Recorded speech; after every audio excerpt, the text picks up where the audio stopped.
1999 में आपको याद होगा एक दोस्ती बस का आगाज हुआ था। वाजपेयी साहब पाकिस्तान आए थे, लाहौर आए थे। कौन सा पॉलिटिशियन है जिसने परवेज मुशर्रफ का साथ नहीं दिया, ज़ियाउल हक का नहीं दिया, अयूब खान का नहीं दिया? पॉलिटिशियंस आपके टोडी बन जाते हैं, लेकिन आपने फिर भी डिलीवर नहीं किया। 50 अरब रुपए होंगे तो रेलवे चलेगा, जबकि 20 अरब रुपए सिर्फ तनख्वाहों की मद में चले जाते हैं। और कमाई कितनी है? 23 अरब रुपए।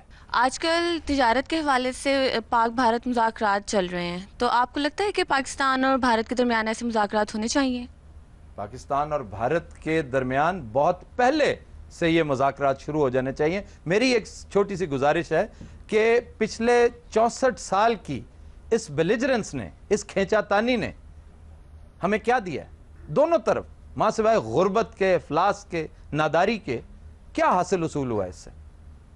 इसलिए इसका आगाज होना चाहिए। हम तो हमेशा कहते हैं कि जो जंगें बैटल फील्ड में आप हार चुके हैं वो टेबल पर जीत सकते हैं। नेगोशिएशन से कुछ लें और कुछ दें। अब ये सुपर पावर का दौर नहीं है, रीजनल पावर्स का दौर है। आप रीजनल अलायंसेस कीजिए। बेहतरीन कुदरती अलायंस है पाकिस्तान, बांग्लादेश, श्रीलंका और इंडिया। ये चारों ममालिक कोशिश कर रहे हैं और सूनर और लेटर इन्हें यह करना पड़ेगा शंघाई क्लब के मॉडल पर। भाई जाहिर है अगर जंग आपको सब कुछ नहीं दे सकती तो खुदारा डायलॉग का दरवाजा तो बंद ना कीजिए। ये दोनों को सूट करता है, बल्कि चारों को। रीजनल अलायंस की इब्तदा होती है ट्रेड एग्रीमेंट्स के साथ। Anti India, anti Pakistan sentiment बेचकर बड़े बड़ों ने सरहद के उस पार भी और इस पार भी अपनी दुकानें चमकाई हैं। किन बड़ों बड़ों का आप जिक्र कर रहे हैं? पर्सनल अटैक करने की जरूरत नहीं है भाईजान। वैसे आपस की बात है। आपस की बात आप रहने दें, वो नजम सेठी करता है वो बहुत है। आप जो मेरे साथ बाइस्ड किस्म का रवैया कर रहे हैं, मैं सब समझता हूँ जी। हम भी उड़ती चिड़िया के पर गिनने वालों में से हैं। ਉਹ ਤੇ ਜਵਾਨੀ ਚ ਗਿਣਦੇ ਸੀ ਜੀ, ਹੁਣ ਤੇ ਕੋਈ ਚਿੜੀਆ ਆਪੇ ਪਰ ਖਲਾਰ ਕੇ ਬਹਿ ਜੇ ਤੇ ਤੁਸੀਂ ਗਿਣ ਮੁੱਕ ਲੈਂਦੇ। This is too much। ਹੁਣ ਤੇ ਚਿੜੀ ਅੱਗ ਕਹਿੰਦੀ ਭਾਈ ਜੀ ਪਰ ਨਹੀਂ ਗਿਣਨੇ। अब जो सुनने में आ रहा है वो ये है कि मुख्तलिफ बैंक्स अपनी अपनी ब्रांचेस खोलेंगे। इंडियन बैंक्स पाकिस्तान में और पाकिस्तानी बैंक्स इंडिया में। इससे देखिएगा बैंकिंग इंडस्ट्री में एक और बूम आएगा। इस वक्त रूबज़वाल है अगर आप देखें तो बैंकिंग इंडस्ट्री। और कोई बईद नहीं कि एक वक्त ऐसा भी आ जाए कि इंडिया पाकिस्तान में और पाकिस्तान इंडिया में इन्वेस्टमेंट कर रहा हो। और जब आपने इन्वेस्टमेंट कर रखी होगी इधर और उधर, तो फिर कौन सी जंग और क्या झगड़ा और क्या। और पानी के हवाले से मैं ये बात पहले भी कह चुका हूं, मैं आज भी कन्विंस्ड हूं कि इंडिया हमारा पानी अगर तोड़ रहा है, काट रहा है, चुरा रहा है, तो उसमें 90% अमल दखल हमारी अपनी नाअहलियों का है। चुनांचे मैं समझता हूं कि ये जो पाकिस्तानी हुकूमत फैसला कर चुकी है तिजारत का, ये बहुत अच्छा फैसला है और मैं इसका क्रेडिट पीपल्स पार्टी की गवर्नमेंट को देता हूं। तमाम बुराइयों का मंबा पीपल्स पार्टी नहीं है। जो क्रेडिटेबल बात है वो इसको मिलनी चाहिए कि जितनी आइस ब्रेकिंग, हाँ नवाज शरीफ भी आइस ब्रेकिंग करना चाहते थे, बड़ी हद तक उन्होंने कर ली। 1999 में आपको याद होगा एक दोस्ती बस का आगाज हुआ था। वाजपेयी साहब पाकिस्तान आए थे, लाहौर आए थे, लेकिन उस पीस प्रोसेस को डीरेल किया गया और मुशर्रफ ने किया आपके सामने। इसका एक बहुत बड़ा शाखसाना ये जो अंडर कवर मिशंस हैं, ये जो सीक्रेट मिशंस हैं, ये जो लॉ एंड ऑर्डर का मामला है, जो हम हर दूसरे दिन कह देते हैं जी फॉरेन हैंड इन्वॉल्व है, उधर को मामला होता है वो भी फॉरेन हैंड का नाम ले देते हैं। अगर जर्नैलों ने इक्तदार पर कब्जा करना ही था तो कुछ थोड़ी सी परफॉर्मेंस तो शो करते ना।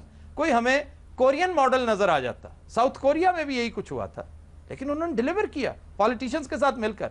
कौन सा पॉलिटिशियन है जिसने परवेज मुशर्रफ का साथ नहीं दिया, ज़ियाउल हक का नहीं दिया, अयूब खान का नहीं दिया? पॉलिटिशियंस आपके टोडी बन जाते हैं, लेकिन आपने फिर भी डिलीवर नहीं किया। कनान एवरन से कुछ थोड़ी सी नसीहत लेते, जो कुछ टर्की में हुआ। देर आए दुरुस्त आए, मैं समझता हूं ये एक अच्छा स्टेप है। इस ट्रेड को आगे बढ़ना चाहिए। जी जनाब। सर मेरा आपसे सवाल है, क्या कोई रद्द अमल अमजद साहब की तरफ से देखने को आया? जो अमजद इस्लाम अमजद साहब की सर, जो चंद रोज कबल आपके शो में उनके साथ छेड़छाड़ की गई थी।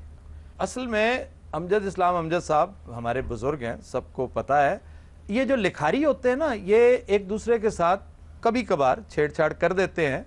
गो कि मेरी उनके साथ कोई ऐसा वो सिलसिला नहीं था और उनकी तरफ से रद्द अमल नहीं आया, जिसकी वजह से हमें तशवीश है। हमें यकीन है कि वो नाराज़ है हमसे اور میں سمجھتا ہوں کہ ہم سب اس پہ معذرت خواہ ہیں. ہوا یہ تھا کہ کچھ دن یہ محض اتفاق تھا, یہ بالکل بائی چانس ایسا ہوا, کوئی پلان نہیں تھا.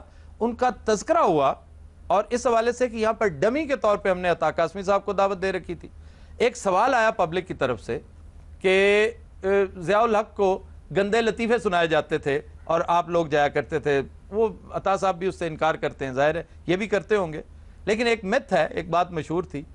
اب اس سے ایک دن پہلے انہوں نے اپنے کالم میں ہمارے ساتھ چھیڑ چھاڑ کی تھی اور یہ محض اتفاق تھا. ہمارے کہیں وہم و گمان میں بھی نہیں تھا کہ ہم اس کا تذکرہ کریں گے.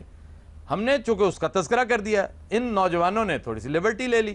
یہ ہرگز مقصود نہیں تھا ان کی دل آزاری ہو یا کسی اور کی دل آزاری ہو. ہاں جی سر, میرا آپ سے یہ سوال ہے کہ ہماری ریلوے کو کیا بیماری پڑ گئی ہے کہ یہ ٹھیک ہونے کا نام ہی نہیں لیتی؟ ریلوے کی زبوں حالی کو سمجھنے کے لیے صرف اس ایک ایکویشن پر نظر ڈال لیجئے کہ ریلویز کو چلانے کے لیے آپ کو سالانہ 50 ارب روپے درکار ہے. 50 ارب روپے ہوں گے تو ریلوے چلے گا, جبکہ 20 ارب روپے صرف تنخواہوں کی مد میں چلے جاتے ہیں. اور کمائی کتنی ہے؟ 23 ارب روپے. یعنی 50 ارب آپ نے لگایا, 23 ارب کمایا اور اس میں سے 20 ارب صرف تنخواہوں کا دے دیا. آپ تو 47 ارب سالانہ کے خسارے میں جا رہے ہیں. کوئی معجزہ ہوگا تو ریلوے کے حالات بہتر ہو سکتے ہیں. پھر صرف یہی نہیں, مس مینجمنٹ ہی نہیں, کرپشن ایک بہت بڑا ایشو ہے ریلوے کے حوالے سے. گو کہ یہ ایشو تو پورے ملک کو اپنی لپیٹ میں لیے ہوئے ہے. سن 2010-2011 کی آڈٹ رپورٹ پتہ کیا کہتی ہے؟ پچھلے 3 سالوں میں یعنی 2007, 8 اور 9 میں 6 ارب روپے کا غبن ہوا ریلوے میں اور آج تک اس کا کوئی سراغ نہیں ملا. اربوں روپے کی زمین کوڑیوں کے بھاؤ دے دی گئی, اس کا کوئی پرسان حال نہیں ہے. تو پھر یہ معجزہ ہے کہ یہ ملک چل رہا ہے, یہ معجزہ ہے کہ ہم اب بھی امید لگائے بیٹھے ہیں.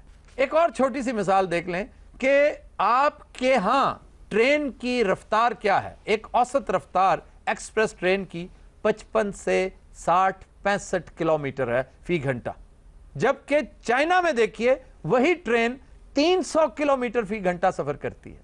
آپ اسی سے اندازہ کر لیں کہ ریلوے کے 87%, 87% بریجز جو پل ہیں دریاؤں کے اوپر, وہ اپنی مدت پوری کر چکے ہیں. 100 سال سے زائد مدت کے یہ بریجز ہیں. ورلڈ بینک کا کہنا ہے کہ پاکستان ریلویز 80 ارب روپے کے خسارے میں جا رہا ہے. تو پھر کیسے بہتری آ سکتی ہے اس میں؟ انڈین ریلوے کی مثال میں ہمیشہ دیتا ہوں, بے پناہ ترقی کی ہے اس نے, وہ بھی کھربوں کے خسارے میں تھی, لیکن دیکھ لیجئے مینجمنٹ نے اس کو آج کہاں سے کہاں پہنچا دیا ہے. اور کمائی کا سب سے بڑا چنک وہ مال برداری سے کرتے ہیں. ہماری مال برداری سراسر گھاٹے کا سودا ہے, نقصان کا کام ہے, اور اس کی وجوہات ٹیکنیکل نہیں ہے, مورل ہیں. یہ کرپشن مافیا ہے جسے ٹرین کے ذریعے بار برداری ایک آنکھ نہیں بھاتی, کیونکہ اس کرپشن مافیا کے تانے بانے ملتے ہیں ٹرکنگ کے ساتھ, جو بذریعہ سڑک گڈز ٹرانسپورٹ کا کام کرتے ہیں. اس میں وزیر بھی شامل ہیں, مشیر بھی شامل ہیں, ایم این ایز بھی ہیں اور ایم پی ایز بھی.